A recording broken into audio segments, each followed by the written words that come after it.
te extendemos nuestra cordial bienvenida al estudio de la lección de la Escuela Sabática con la Voz de la Esperanza. Gracias por acompañarnos, sea que te hayas unido por la televisión, redes sociales, por audio. Dios te bendiga. Y antes que nada, oremos, pidiendo la sabiduría celestial. Padre que moras en los cielos, es una gran dicha para nosotros, juntamente con nuestros amigos y amigas, poder estudiar e indagar las verdades del reino de los cielos. Bendícenos, danos la sabiduría.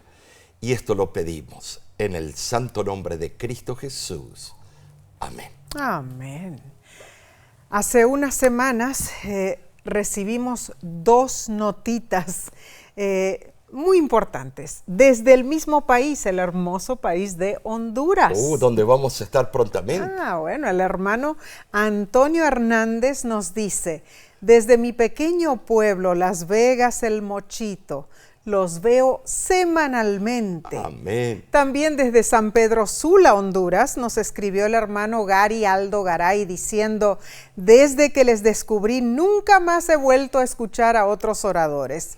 Definitivamente ustedes están siendo perfectamente usados por nuestro gran y amoroso Dios. Que Él continúe utilizándolos. Saludos en Cristo, hermano Antonio y hermano Gary.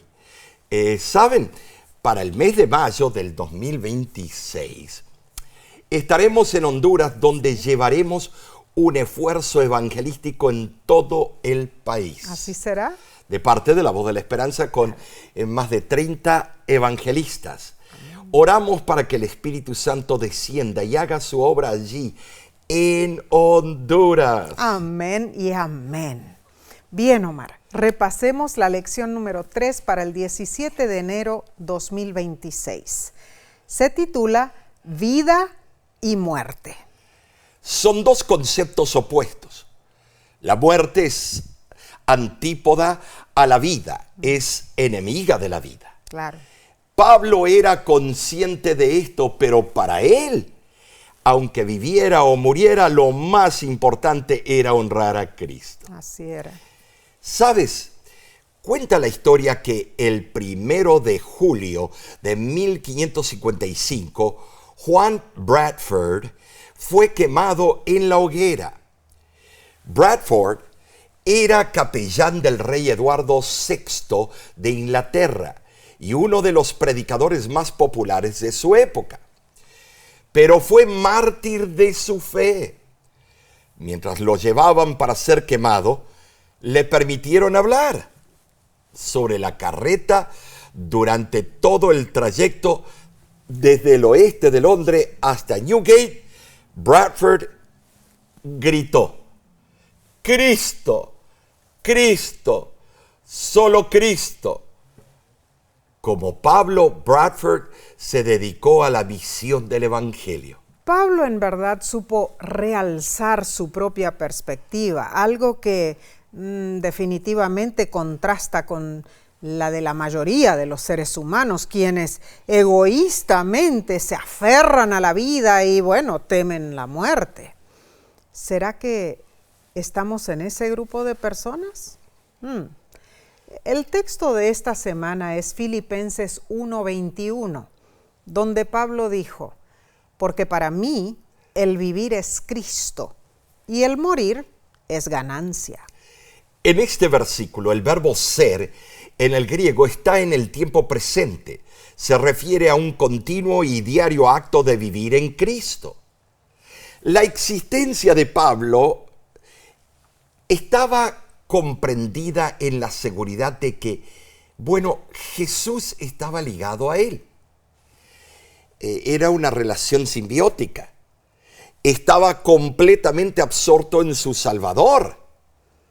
Sus planes, sus esperanzas, todas sus aspiraciones se centraban en Cristo. ¿Sabes, Nesí? Sus pensamientos también no eran egoístas ni terrenales.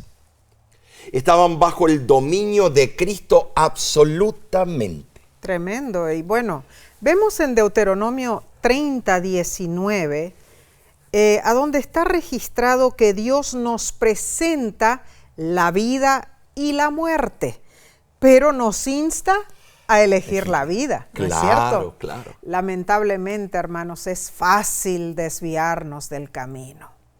Asegurarnos de tener lo suficiente para subsistir puede significar dedicar todo nuestro tiempo, a trabajar para, lógicamente, ganar dinero. Así es. Ahora, Omar, ¿quién en verdad tiene suficiente dinero? Bueno, ahí conozco algunos, pero bueno. Bueno, yo creo que ni los ricos en realidad, todos buscan más. Ya, ellos piensan que no tienen. Claro, es como un espejismo esquivo, un fuego fatuo allá en el horizonte que constantemente nos atrae, pero nunca llegamos a lo que buscamos. Jesús, ¿sabes? Señaló que la inversión más sabia, el mejor uso de tiempo y esfuerzo, no es buscar la comida que perece, sino concentrarnos en la comida que a vida eterna permanece. Juan 6:27 así lo dice. Cierto. Esa comida es el conocimiento de Dios. Proviene de invertir en una relación cercana con Él e identificarnos con el camino de la verdad y la justicia. Amén. Eso es llegar a ser sabios para Dios. Amén y amén. Ahora, la temática de esta lección es vida y muerte. Así ¿no es cierto? Y la muerte siempre significa pérdida.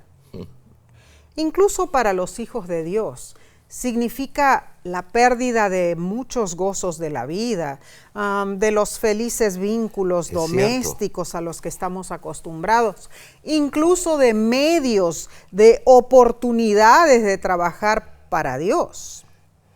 Sin embargo, hermanos, la afirmación de Pablo que morir es ganancia no es la de un pesimista que dice que la vida no es digna de vivirse.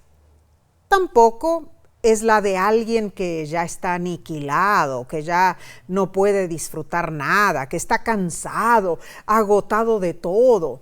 No, Pablo no estaba amargado, ni era adusto o cínico.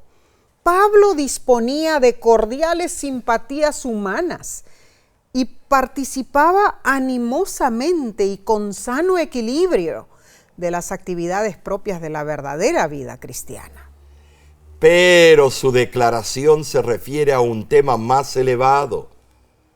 Pablo se preocupaba por ensalzar a Cristo. Si Dios veía que lo mejor era que diera testimonio mediante su vida y ministerio, Pablo representaría debidamente a Cristo. Pero la muerte de un justo también puede ser una poderosa confirmación de la eficacia del Evangelio. ¿Sabes? Sí, el contraste entre su muerte y la muerte de alguien que muere sin esperanza sería tan notable que su influencia beneficiaría al reino de Dios. Seguro. Nuestro corazón se conmueve por la tranquila seguridad y confianza de Pablo, cuya esperanza radicó completamente en Dios, aún en la hora de su muerte. Digno de admirar, ¿no es cierto? Con esto en mente, consideramos que para el cristiano la muerte ofrece ganancia. Sí. ¿Por qué? Porque se libera de tentaciones, se libera de pruebas, se libera de fatigas y dolores también. Y en el día de la resurrección, el cristiano recibirá una gloriosa inmortalidad. La vida es breve, Omar. Y es vital tener el mayor impacto posible para el reino de Dios durante los pocos años que Él nos concede en esta tierra. Y un elemento importante de ese impacto radica en fomentar la unidad de la fe. Como veremos esta semana, ese tema fue una razón fundamental por la que Pablo escribió a los filipenses. Analizamos entonces el estudio del domingo 11 de enero titulado Cristo será magnificado. Amén. El gran deseo de Pablo era que nada le impidiera ensalzar a Cristo. Amén. La prisión no disminuyó el celo del apóstol. No, de ninguna manera. Tenía planes de continuar representando intrépidamente a Jesús y la salvación que Él ofrece. Amén. ¿Sabes, hermano? Nunca había vacilado en proclamar su mensaje y ahora, aún estando en prisión, no estaba dispuesto a que ningún temor o desánimo interfiriera con su testimonio. La conciencia de Pablo estaba tranquila. Podía echar una mirada retrospectiva y ver que siempre había dado un valiente testimonio para honrar a Cristo. Leamos Filipenses 1 del 19 al 20. Porque sé que por vuestra oración y la suministración del Espíritu de Jesucristo, esto resultará en mi liberación, conforme a mi anhelo y esperanza, con toda confianza, como siempre. Ahora también será magnificado Cristo en mi cuerpo, o por vida o por muerte. Los cristianos de Filipos oraban por la liberación de Pablo y el apóstol atribuía un gran valor a las oraciones intercesoras de sus hermanos en Cristo. No pedía que los filipenses oraran por él, pues daba por sentado que ellos lo estaban haciendo, así como él oraba por ellos. Ojalá todos los pastores también pudiéramos dar esto por sentado. Todos, hermanos, todos necesitamos oraciones de intercesión. Inclusive los que somos líderes del pueblo de Dios, los misioneros. Así también cada hermano, cada hermana necesitamos orar los unos por los otros, especialmente, en estos tiempos difíciles. Ahora, Pablo no era un criminal, pero esta no era la primera vez que había estado siendo perseguido o encarcelado. A los corintios, Pablo les explicó detalles de sus sufrimientos, latigazos, golpes, apedreamientos y muchas otras pruebas. No fue fácil para Pablo. Debemos entender que la aflicción en sí no tiene un poder santificador, hermanos. ¿Sí? Puede amargar, endurecer, incluso mortificarnos. Sin embargo, la aflicción puede convertirse en un instrumento para corregir, para profundizar, para purificar nuestra experiencia espiritual, según lo explica Hebreos 12 del 7 al 11. En verdad, nuestra salvación es afectada por la forma como recibimos los beneficios potenciales de la aflicción. Hermanos, debemos orar fervientemente para aprender con rapidez las lecciones espirituales a fin de que podamos avanzar en nuestro desarrollo espiritual. ¿Saben? Sí, Pablo entendía perfectamente esta dinámica. Claro. Por esa razón buscaba ver el lado positivo de su sufrimiento para enaltecer a Cristo en sí. Ahora, Omar, nosotros no podemos engrandecer más a Cristo. No. Porque en Cristo reside, toda la grandeza. Pero sí podemos magnificarlo delante de los demás. Con nuestro ¿cierto? testimonio. Pensemos en cómo lo veía Pablo. Si vivía, Cristo sería glorificado por su testimonio. Y si moría, el ensalzamiento sería por medio de su muerte por el Maestro. Pero ¿quién de verdad en sus cuerdas bien sanas desea morir? Nadie desea morir. Pero visualicemos nuestro caso.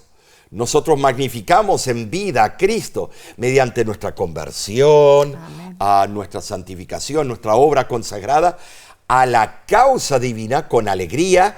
También vemos los resultados permanentes obtenidos mediante nuestro servicio y experimentamos gozo al soportar las pruebas. Con la ayuda de Dios. Sí, pero...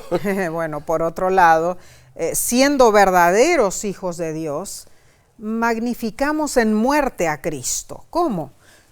Sobreponiéndonos al temor con que la mayoría de los seres humanos se enfrentan a la muerte. ¿Por qué podemos hacerlo? Porque confiamos en que Dios cuidará nuestro futuro. Es difícil, hermanos, pero cuando comprendemos esto, estaremos listos para continuar dando testimonio de Cristo. Amén. Debido a que nuestra vida piadosa o nuestra muerte intrépida siguen ejerciendo poderosa influencia, yo diría, sobre los que sobreviven. Muy cierto, Omar. Ahora Pablo en varios versículos enfatizó la relación que él tenía con los hermanos en la fe, que formaban parte de las iglesias que él había establecido. Como Jesús, quien no escatimó esfuerzos para salvarnos, el apóstol Pablo estuvo dispuesto a darlo todo por el bien de sus hermanos en Cristo. En 2 de Corintios, capítulo 12, versículo 15, le exclamó: con el mayor placer gastaré lo mío, y aún yo mismo me gastaré del todo por amor de vuestras almas. Tristemente, esto presenta una paradoja porque a menudo, cuanto más se asemejan las acciones de una persona a las de Jesús, menos aman o aprecian a esa persona. Segunda de Timoteo, capítulo 3, versículo 12, lo explica. Todos los que quieren vivir piadosamente en Cristo Jesús padecerán persecución. Triste pero cierto. Sin embargo, si permanecemos fieles, seguiremos dando testimonio poderoso para glorificar a Dios y revelar su verdad. La lección te invita a reflexionar. Examina tu forma de vivir y cómo tratas a los demás, especialmente a quienes no te tratan bien. ¿Qué testimonio de Jesús estás dando? ¿Podrías comentar, Omar? Bueno, el Señor Jesús lo resumió todo cuando dijo: lo que hicierais con uno de mis pequeñitos, a mí me lo habéis hecho. Debemos nosotros emular, copiar la actitud de Cristo cuando lo abofeteaban, lo escupían. Pero llegar a ese punto, tenemos que tener una relación tan estrecha con Cristo, que ya no vivo yo, sino vive Cristo en mí. Amén. Y nueva criatura soy. Las cosas viejas ya no las practico. Pero no es fácil, porque nosotros queremos devolver violencia con violencia. Ay, cierto. Cuando hay una relación de intimidad con el Maestro, intimidad espiritual, poco a poco viene ese cambio y las asperezas se van puliendo, y vamos a poder actuar de esa manera. Wow. Yo todavía no he llegado allí, pero esperamos, es mi oración. Así es, Omar. En realidad vemos testimonios increíbles alrededor del mundo, ¿no? Claro que sí. No tenemos el tiempo de mencionarlos, pero tenemos que intentar seguir el ejemplo de Cristo Jesús, ¿no es cierto? Claro. Hermosa lección de fidelidad y valor. Seguimos con la parte del lunes 12 de enero. Se titula Morir es ganancia. Estamos explorando temas candentes. Oramos para que recibas bendición. Amén. Si estás en las redes sociales, comparte este estudio. Y si aún no lo has hecho, suscríbete al canal de YouTube de La Voz de la Esperanza. Y de paso, si puedes, escribe tu respuesta a esta pregunta. ¿Habrá ganancia en morir? Increíble. Veamos por qué Pablo hizo esa aseveración. Se dispuso a vivir para Cristo, lo que implicó soportar dificultades severas, pero estaba listo para morir por Él. Claro, todo involucraba un panorama universal. Leamos 2 de Corintios 10, del 3 al 5. Pues aunque andamos en la carne, no militamos según la carne, porque las armas de nuestra milicia no son carnales, sino poderosas en Dios para la destrucción de fortalezas, derribando argumentos y toda altivez que se levanta contra el conocimiento de Dios y llevando cautivo todo pensamiento a la obediencia a Cristo. ¿Estamos en una guerra cósmica entre Dios y Satanás? Quizás el lenguaje figurado podría haber acudido a la mente de Pablo debido a los piratas que infestaron la costa marítima cerca, de la ciudad de Tarso, quienes fueron expulsados de los mares por las galeras romanas, Nessie. Una generación antes de que naciera el apóstol Pablo. Interesante. Saben, hermanos, esos piratas del mar hacían incursiones contra los navíos que comerciaban en los puertos cercanos y luego se retiraban con su botín. En 2 Corintios 10:5, Pablo utilizó la palabra griega logismos, que significa razonamiento, pensamiento, sofismas. Se refería a las teorías humanas que pirateaban las verdades divinas. Es engañoso el razonamiento especulativo de hombres vanidosos, hermanos. Aquellos que confían ilimitadamente en su propia sabiduría y desprecian a Dios. Pablo se propuso asaltar esas fortalezas del mal. Ahora, según Pablo, las armas de nuestra milicia no son carnales. ¿Cuál es la base de la guerra espiritual que libramos? ¿Cuáles son nuestras armas? Miren, hermanos, aunque Pablo vivía entre hombres que utilizaban métodos mundanos, él no se rebajaba a usarlos. ¿Saben? Sí, Jesús dijo que estamos en este mundo, pero no somos de este mundo. Así Interesante eso. Sí, al convertirnos recibimos una naturaleza enteramente nueva, motivada por el amor y el Espíritu de Dios. Claro, o sea, con Cristo ganamos la victoria sobre este mundo. Aunque estamos en este mundo, es cierto, nuestra naturaleza espiritual predomina sobre nuestra naturaleza inferior y carnal. O sea, las armas del mundo son riqueza, poder, prestigio, jerarquía, influencia, perversión de la verdad, designios humanos ajenos a Dios. Pero si nuestra salvación dependiera del factor humano, de nuestro intelecto y poder, el cristianismo sería una religión puramente mundanal. Tremendo. Definitivamente, Pablo libró la buena batalla de la fe con armas espirituales, no carnales. Ahora, hermanos, nuestras armas se forjan en el arsenal del cielo y están a nuestra disposición mediante el ministerio de los ángeles. Sí, esas armas incluyen la verdad presentada en la palabra de Dios en Hebreos 4:12 y el poder impartido por Cristo y el Espíritu Santo en 1 Corintios capítulo 2, versículo 4. Ahora, Dios nos llama a participar del conflicto cósmico, nos pertrecha para la batalla y nos asegura la mismita victoria. Bueno, no sé si a ti, hermano, hermana, pero a mí me da terror pensar que debo participar de esta guerra. Desmond Doss, un médico militar adventista, demostró valentía en la Segunda Guerra Mundial. Desmond fue un héroe en la batalla de Okinawa, donde salvó a muchas vidas sin portar armas. Pero él sintió temor y dijo: en la guerra todos tememos morir. La pregunta es, ¿qué hacemos con ese temor? Si permitimos que el temor nos paralice, nos estancamos. Es importante estar alerta todo el tiempo y solo Dios nos puede ayudar. Tremendas palabras, ¿no es cierto? Tememos porque la guerra que enfrentamos no es mundial, es universal. Debemos admitirlo. Pero ninguna fortaleza de construcción humana puede oponerse a las armas celestiales. Pablo describió el reino de Satanás con numerosas fortificaciones. ¿Saben? Sí, nuestra obra es asediar al enemigo.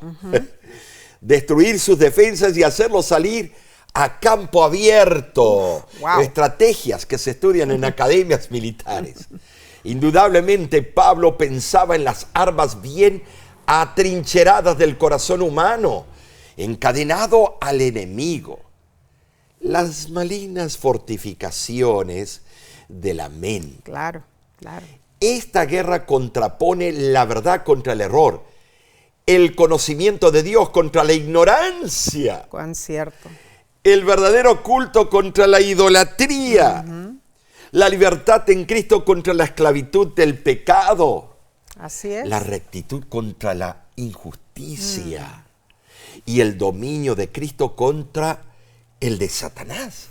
Wow, tremenda manera de verlo. Entonces, Omar, ¿cuáles armas podemos usar en esta guerra? Bueno, amor, misericordia, paz, benignidad, paciencia, bondad, dominio propio, fe, etc.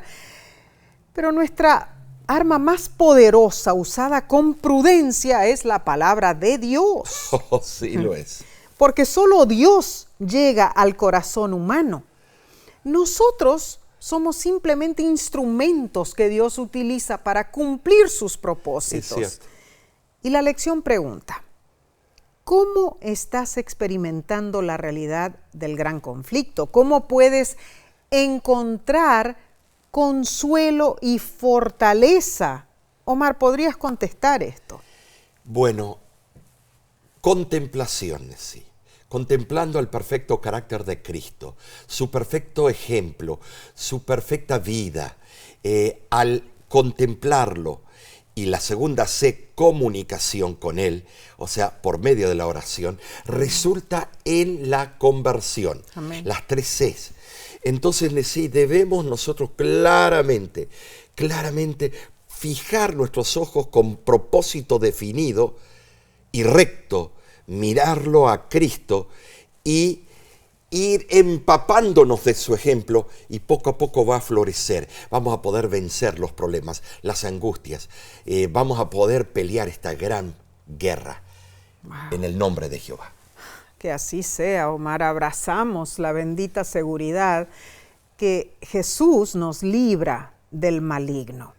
En la patria celestial cantaremos. Así es. Yo creo que cantaremos la estrofa del bello himno Señor Jesús, el día ya se fue, que dice: que vea al fin en mi postrer visión de luz la senda que me lleve a Sión. Do alegre cantaré al triunfar la fe, Jesús conmigo en vida y muerte fue. Pasemos al estudio del martes 13 de enero titulado Tener confianza. Pablo explicó el dilema que enfrentaba. Su dificultad surgía de 2 posibilidades. Primero, continuar viviendo o entregar su vida. Ahora, debemos leer Filipenses capítulo 1, versículo 23 al 24. Porque de ambas cosas estoy puesto en estrecho, teniendo deseo de partir y estar con Cristo, lo cual es muchísimo mejor, pero quedar en la carne es más necesario por causa de vosotros. Este texto ha sido mal interpretado a lo largo de los siglos. La condición de Pablo era como la de un viajero que no puede ir ni a la derecha ni a la izquierda porque hay paredes que le impiden. Ahora, Pablo afirmó su deseo de partir en el griego analuo, que significa aflojar, desatar, como cuando un barco suelta sus amarras o cuando un campamento se levanta y sale. Creo que podemos imaginarnos a Pablo cortando las cuerdas que lo ataban a este mundo antes de partir rumbo a una vida venidera. Ahora, sí, Pablo no presentó aquí una exposición doctrinal, como algunos lo dicen, en cuanto a lo que sucede al morir. él explicó su deseo de abandonar su agitada existencia y estar con Cristo, pero no hizo referencia al lapso que podría transcurrir entre ambos sucesos. No lo hizo. Pablo anhelaba ardientemente la segunda venida de Jesús, a quien fielmente servía. Amén. Y hermanos, asimismo nosotros no esperamos ser llevados inmediatamente a la presencia de Dios cuando nuestros ojos se cierren con la muerte, pero tenemos el mismo anhelo de Pablo de ver a Jesús en el día final de la resurrección. Estas palabras de Pablo deben ser estudiadas en relación con otras afirmaciones suyas, donde claramente se refirió a la muerte como un sueño, tal como lo declaró Jesús en Juan 5 del 28 al 29. Los muertos están inconscientes, no pueden apreciar el tiempo que transcurre, dice Eclesiastés 9:5. Hermano, hermana, a los muertos en Cristo que resucitarán en su segunda venida, les parecerá que su resurrección ha ocurrido inmediatamente después de su muerte. Claramente para Pablo, si moría, esperaba descansar en la tumba hasta la segunda venida de Jesús, en la resurrección, para recibir la inmortalidad. Eso lo vemos en 1 Corintios capítulo 15 y 1 Tesalonicenses capítulo 4. Jesús dijo acerca del difunto Lázaro: nuestro amigo Lázaro duerme, mas voy para despertarle. Juan 11:11. Lógicamente, si Lázaro estaba dormido, no estaba dormido, sino que no tenía conciencia alguna de lo que le pasaba. Es un abrir y cerrar de ojos. Bueno, para el ser humano, lógicamente, él estaba muerto, ¿no es Claro. cierto? Ahí fue donde ocurrió el milagro de que Cristo lo resucitó. Y la lección resalta un punto importante diciendo: si las personas van al cielo inmediatamente cuando mueren, la frustración de Lázaro no podría haber sido mayor al ser traído nuevamente a esta tierra después de haber disfrutado del paraíso durante 4 días. La muerte es como un sueño profundo del que Jesús despertará a sus fieles seguidores cuando regrese. Entonces, junto con los santos que estén vivos, serán llevados al cielo para estar eternamente con Jesús. Amén, sí, qué linda Amén. explicación. En verdad, para comprender a qué se refería Pablo al considerar la muerte como ganancia, es útil examinar en otros de sus escritos su uso del término ganancia. En el griego es kerdos, y su verbo afín, ganar, que es kerdaino. En Filipenses capítulo 3, versículos 7 al 8, Pablo mencionó que lo que antes consideraba ganancia, kerdos, ahora consideraba una pérdida a causa del valor del conocimiento de Jesús. Además explicó: por causa de él lo he perdido todo para ganar a Cristo. Kerdaino. En el griego. En el claro, griego, tremendo, para Pablo, ¿verdad? morir era ganancia, porque ultimadamente ganaría a Cristo al verlo en su segunda venida. Segunda de Timoteo Maravilloso. 4:8, así lo afirma. Gloria a Dios, gloria a Dios. Pero volvamos un poquito al dilema. Pablo creía que su muerte marcaría la culminación de su obra misionera. Probablemente pensó que dar su vida causaría un efecto en sus hermanos en Cristo. Dice el Comentario Bíblico Adventista, volumen 7, página 160.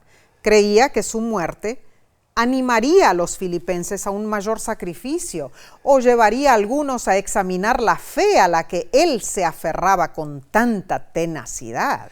Bueno, Pablo consideraba la muerte como ganancia porque vería a Cristo en su siguiente experiencia consciente, en el día de la resurrección, pero estaba seguro de que entre su muerte y la segunda venida de Cristo, él estaría durmiendo en la tumba. Ahora, aunque estaba dispuesto a morir por Cristo, Pablo sabía que sería mejor para los filipenses que permaneciera en la carne un poquito más. Filipenses 1:24. Así Pablo se encontraba presionado entre ambas opciones. Curiosamente, nosotros enfrentamos el mismo dilema, Omar. No nos es fácil decidir si es mejor vivir para Cristo o morir por Él. Ay, ay, ay, ay.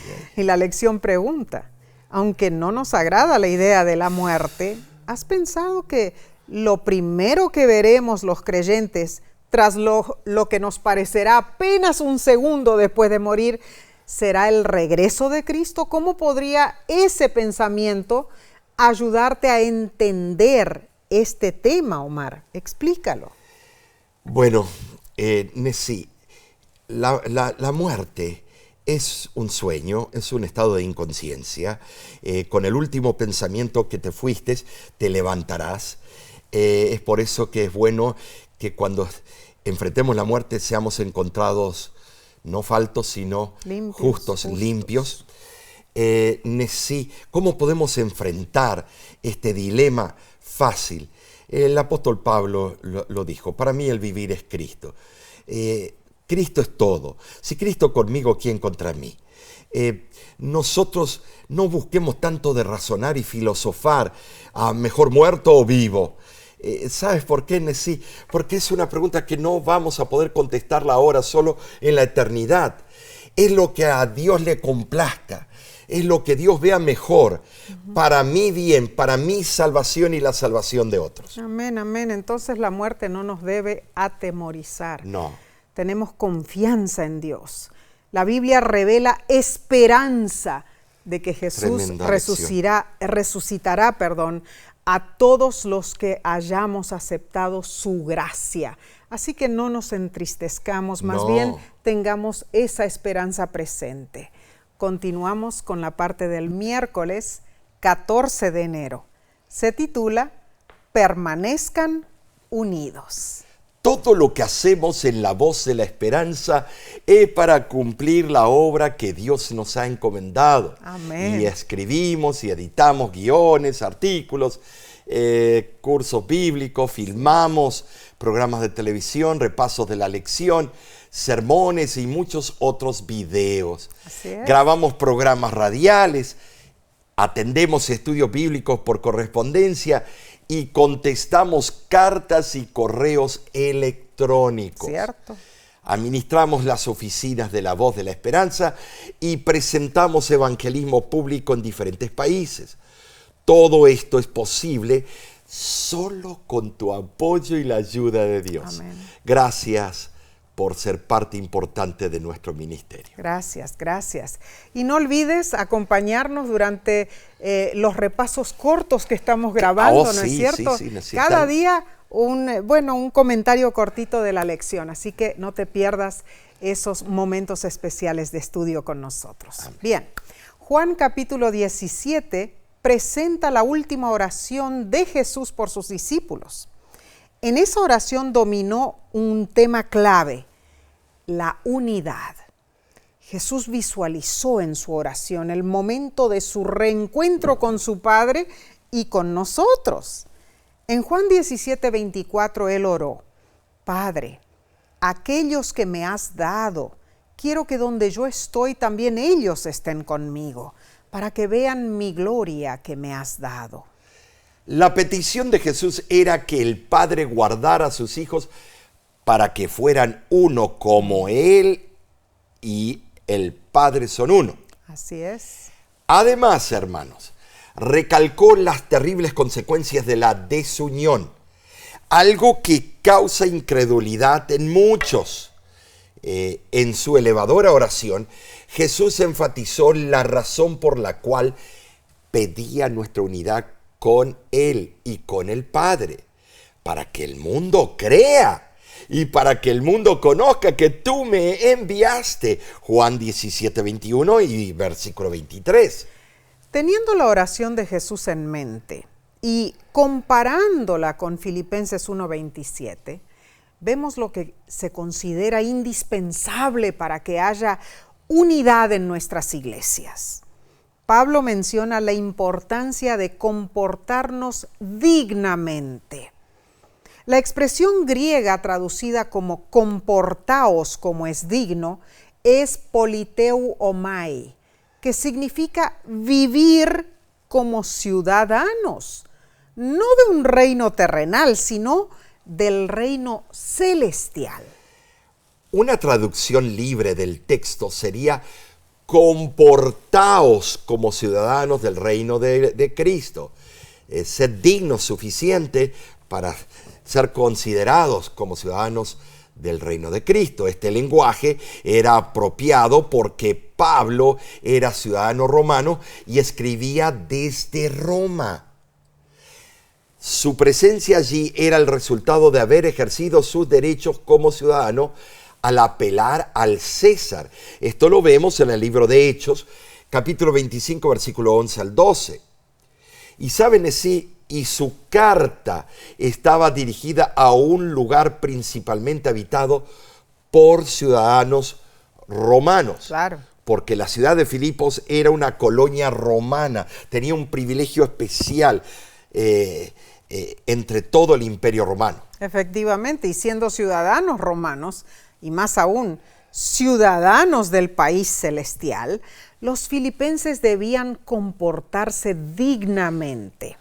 Bueno, en verdad, todos como cristianos debemos vivir conforme a nuestra profesión de fe. Claro que sí. Influenciados por el Evangelio de Cristo, debemos ser leales, fieles, pacíficos, bondadosos, humildes. Claro. Bueno, nuestra forma de vivir debe emular la perfecta vida de Cristo. Y bueno, sí, en su sermón del monte, Jesús describió lo que significa ser ciudadanos de su reino. Debemos ser pobres en espíritu, mansos, hambrientos y sedientos de justicia, misericordiosos, puros de corazón, pacificadores. Debemos amar a nuestros enemigos, bendecir a quienes nos maldicen y hacer el bien a quienes nos odian. Miqueas capítulo 6, versículo 8 lo resume: hacer justicia, amar misericordia y humillarte ante tu Dios. El amor de Pablo por sus hermanos conversos no era una emoción pasajera. Sí, no lo era. Él anhelaba que ellos presentaran un frente unido, como un ejército enfrentando un enemigo. Oh, sí. Hermano, hermana, una iglesia unida puede resistir cualquier clase de asalto. Está precavida contra los movimientos engañosos y las falsas enseñanzas. Claramente no debiera haber divisiones ni disensiones dentro de las filas de nuestras iglesias. De lo contrario, se debilitarían y sus miembros se desanimarían. Es que debemos buscar la armonía fervorosamente, y eso es un don del Espíritu Santo. Resultado: nada indica tan claramente la presencia divina entre los hijos de Dios como la unanimidad de espíritu, de pensamiento, de acción. Especialmente en estos últimos días debemos esforzarnos por producir la fortaleza que proviene de la unidad. Ahora, si Pablo instó a los creyentes a luchar unidos para el progreso de la fe que resulta de la predicación del Evangelio. Seguro, solo un servicio unánime puede producir unidad en la comunidad cristiana, ¿no es cierto? Tristemente, la desunión en las iglesias a menudo proviene de la presunción. Elena G. de White, en Testimonios para la Iglesia, tomo 5, escribió lo siguiente: a medida que la iglesia ha cultivado el orgullo y la ambición mundanal, el Espíritu de Cristo se ha ido apartando de ella y se han introducido la emulación y la contienda, distrayéndola y debilitándola. Tremenda cita, la verdad que nos sacude. Entonces, el consejo bíblico es claro: dejar a un lado el orgullo, ser humildes, mansos y mantenernos unidos los unos con los otros y con Cristo. La lección nos pregunta lo siguiente en sí: ¿cuán crucial es que aprendamos la humildad y la mansedumbre que Jesús demostró como nuestro modelo? Me gustaría que tú lo contestes para en nuestro público. Bueno, Omar, Jesús no se avergonzó de humillarse a sí mismo para entregarse en la cruz del Calvario. Al ser humildes de nuestra parte, estamos siguiendo su ejemplo. Nos gloriamos en la gracia de Dios y nos mantenemos unidos. Claramente, Omar, la humildad es un prerequisito, no solo para entrar en el reino celestial, es también un prerequisito para que seamos grandes en el reino celestial. Esto es muy importante. Tremendo. Que entendamos. Hermano, hermana, permanezcamos unidos. Vengamos diariamente a los pies de Jesús en nuestra condición pecaminosa, con humildad, comprometiendo nuestras vidas a Él como nuestro Salvador. Bien, pasemos al estudio del jueves 15 de enero titulado Unidos sin temor. Y así sea. Filipenses 1:27 encuadra una sección en la que Pablo pasa de hablar de su propio sufrimiento al sufrimiento de sus lectores al servir a Cristo. Hay dos temas emergentes, ¿sí?, y cruciales: una vida semejante a Cristo y la unidad sin temor. Así es. Somos llamados a vivir en una conducta ejemplar, permaneciendo unidos, a pesar de la férrea oposición y sufrimiento que enfrentemos por nuestra fe. Claro. Y bueno, Pablo utilizó dos frases claves para resaltar el tipo de conexión que debe caracterizar la relación entre los creyentes. Un mismo espíritu y un mismo sentir. Amén. Veamos, hermanos. Este lenguaje de compañerismo se repite a lo largo de la carta. Los filipenses completarían el gozo del apóstol teniendo el mismo sentir, el mismo amor, estando en perfecta armonía y unidos en un mismo propósito, dice Filipenses 2:2. Y así es, pero también además Pablo esbozó que la unidad es crucial para el cumplimiento de la misión.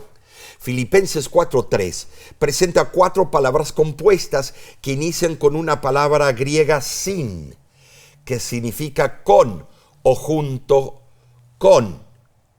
Esas 4 palabras son sísigos, compañero de yugo; silambano, tomar juntos; sinatleo, luchar junto con; y sinergos o sinergos, colaborador. Notemos que Pablo mencionó a mujeres que trabajaron con él en la predicación del Evangelio y también a colaboradores.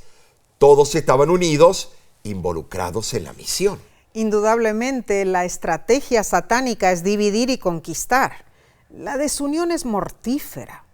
Jesús dijo en Marcos 3:25, si una casa estuviera dividida contra sí misma, no podría permanecer. Es un principio básico que el enemigo desea que olvidemos. Él crea división entre nosotros para debilitarnos y dominarnos. Su táctica se manifiesta a través de envidias, competencias, disyunción, buscando impedir el poder de la unidad. Satanás sabe que solo si nos mantenemos unidos, podremos cumplir nuestra función como el remanente de la profecía bíblica, proclamando el evangelio eterno a toda nación, tribu, lengua y pueblo.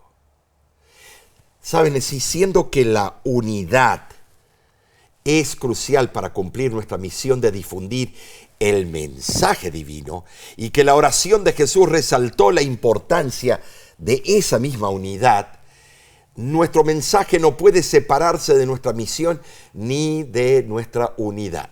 Claro. Mensaje, misión, unidad. Las tres se sostienen o caen juntas como dominós. Muy cierto. Si falta una, no tendremos éxito. Wow, eso es profundo. Ahora, esto no nos debe amedrentar, hermanos. En Filipenses 1:28, Pablo nos exhorta: en nada se dejen intimidar. Satanás ya fue vencido. Estamos en las manos de Dios y todas las cosas obran unidas para bien de los que amamos a Dios.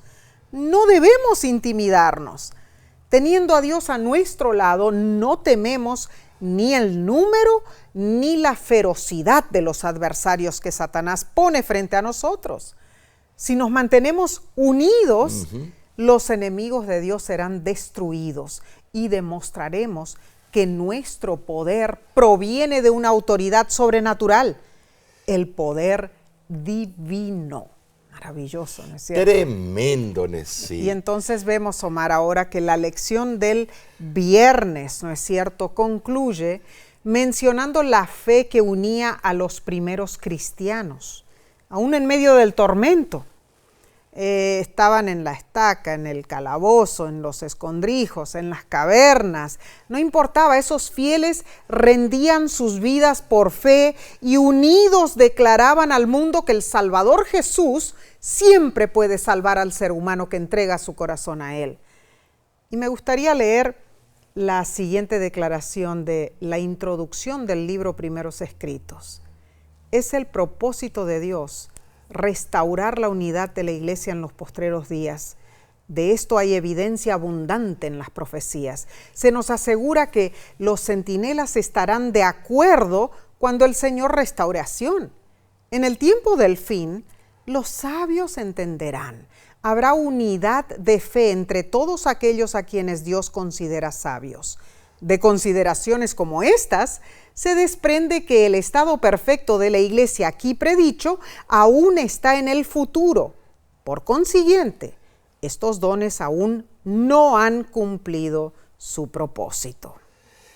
Como obreros en la causa de Dios, debemos prepararnos para tiempos difíciles. Amén. Satanás trabaja diligentemente para impedir que el evangelio sea predicado. Así es. Porque él sabe que le queda poco tiempo. Apocalipsis 12:12 así lo afirma. Entonces, nosotros también debemos trabajar con diligencia, con un sentido de urgencia. Cristo nos llama a vivir para la misión. Y si morimos cumpliendo nuestra tarea misionera, tenemos la seguridad de que descansaremos en la tumba esperando la resurrección en la segunda venida de Cristo, porque Dios no olvida a quienes mueren fieles al mensaje del tercer ángel. Maravilloso, en realidad. Hermosa lección, Omar. Hemos aprendido enseñanzas básicas para nuestra vida espiritual. Entonces, recapitulemos lo que aprendimos esta semana. Número 1, Pablo no permitía que nada le impidiera ensalzar a Cristo ni la cárcel. En segundo lugar, Pablo se dispuso a vivir para Cristo y estaba listo para morir por Él. Número 3, la muerte no nos debería atemorizar. La Biblia revela que Jesús resucitará a quienes hayamos aceptado su gracia. En cuarto lugar, así como Jesús, Pablo aconsejó que permanezcamos unidos. Y número 5, el tipo de conexión que debe caracterizar nuestra unión entre creyentes es un mismo espíritu y un mismo sentir. Recordemos, cada lección de este trimestre nos lleva a entender más profundamente el papel de Cristo al unir el cielo y la tierra. Amén. La semana que viene nos traerá otro increíble estudio. Se titula Unidad mediante la humildad. Acompáñanos por este mismo medio y estudiemos juntos. Además, no te pierdas el tema que el pastor Grieve nos presentará este viernes. Se titula Fuente de agua viva. Esto trata del lavacro en el tabernáculo terrenal y su simbolismo en el proceso de la salvación de todo aquel que confiesa su nombre. Amén.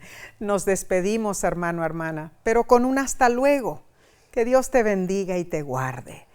Que Dios haga resplandecer su rostro sobre ti y tenga de ti misericordia. Dios alce sobre ti su rostro y ponga en ti paz.